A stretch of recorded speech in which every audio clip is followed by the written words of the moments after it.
This is the Georgia Water Coalition, and we're here to talk buffers. Buffers are not the workers that wax your car at the car wash.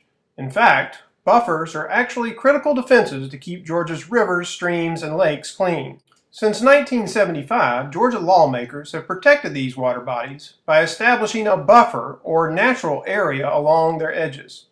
Within this buffer, construction activity and other disturbances are not permitted without first obtaining a variance from Georgia's Environmental Protection Division. Buffers provide important services. They keep pollution out of our streams, give wildlife places to live and feed, prevent erosion and loss of property, slow stormwater to prevent flooding, and shade streams to keep water cool. Lawmakers have long agreed that, like fences, good buffers make good neighbors. No downstream property owner should ever have their use and enjoyment of a stream damaged by the actions of someone upstream. Unfortunately, last summer, a ruling by the Georgia Supreme Court put a monkey wrench in Georgia's buffer laws. The High Court ruled that only water bodies with rested vegetation shall be protected by the state's mandatory 25-foot natural buffer. The problem is, there's lots of water bodies without this thing called rested vegetation. So what is it exactly?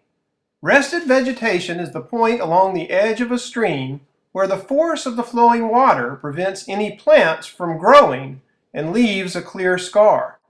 On most Georgia streams, that line is easy to see, and the buffer is measured from that point of rested vegetation. But on some streams and rivers, the water moves slowly and doesn't rest vegetation. Here, defining the point of rested vegetation is a little tricky.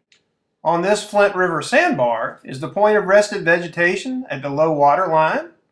Or is it along the line of willow trees? Or is it along the line of the riverside forest? In cases like this, the state now says that where there is no clear line of rested vegetation, there is no buffer. Such interpretations have led to examples like this, where EPD determined that the Satilla River property owner who built this cabin was not in violation of state buffer laws. Amending the law to allow EPD to use the ordinary high water mark as the point from which the buffer should be measured would correct this problem. All of Georgia's waterways deserve buffer protections because good buffers make good neighbors by protecting our water and our property.